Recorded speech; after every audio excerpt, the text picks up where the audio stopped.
Hey, good morning everyone. It's Eddie from ImpelPro.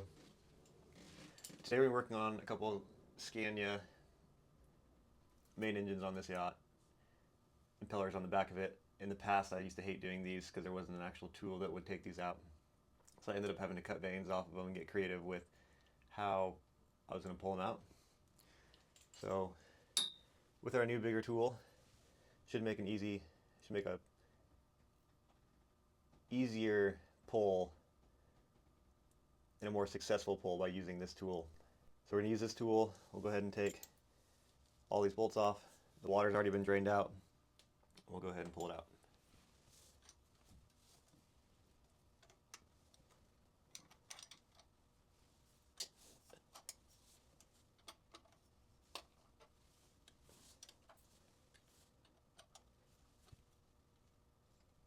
So once we break the seal on this, there might be a little bit of water that comes out. There shouldn't be a whole lot.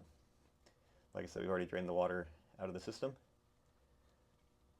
Right before this, I just got done replacing the zincs.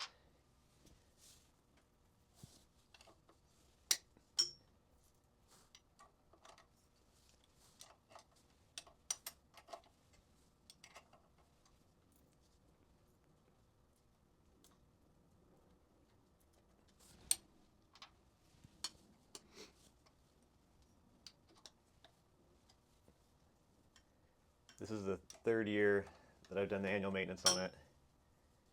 And so I'm excited to finally have a tool that is big enough to be able to bite onto the body of the impeller to be able to smoothly pull it out this morning. These impellers specifically don't have anything on the end of them like some of the other ones do to be able to react off of to smoothly pull them out. So like I say, there's a little bit of water that comes out, not a whole lot. If there is a bunch of water that just continues to keep coming out, let's look at the system, figure out if you don't have a valve all the way closed, or if you didn't drain the water out.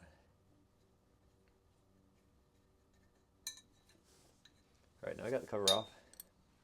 Set that aside, set our bolts aside, go ahead and take our gasket off.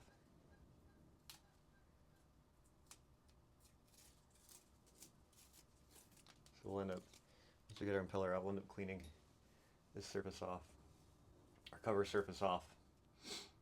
We'll go from there. So, as you can see, there's no real way to react off of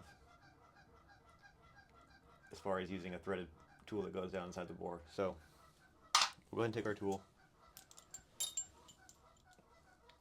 Go ahead and wind this arm all the way out with a threaded rod.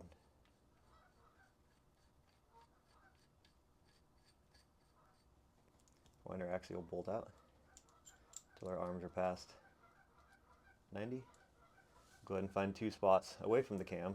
So here and here, or if you go here and up there, we'll go more or less top or bottom. We'll go ahead and push this thing in as far as we can get it to go in. And we'll start by just winding the threaded bolt down just until it touches to make sure that we're lined up in the middle.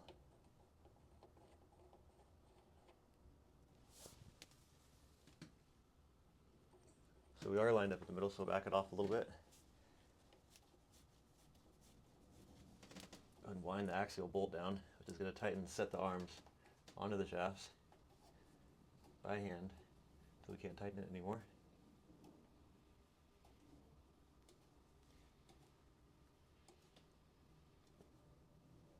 Okay, so now that that's set, that mechanical movement is done. So the arms are now tight onto the housing of our rubber impeller.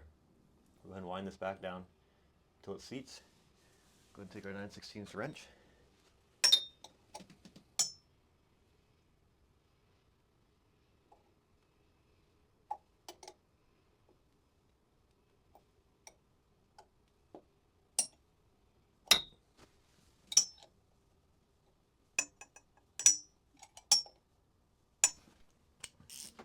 Use a socket instead.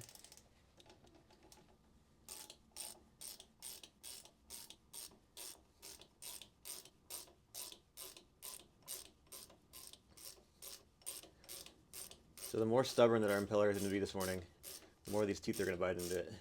So you can see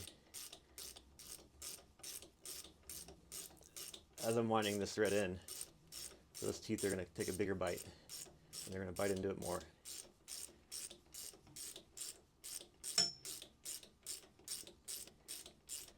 So we're going to continue, keep winding this screw all the way in until our impeller's all the way out.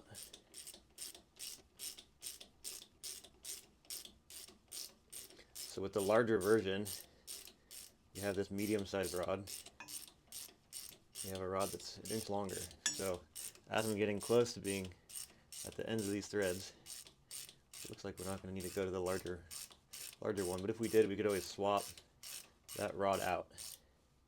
So right now we're at the very end of our thread.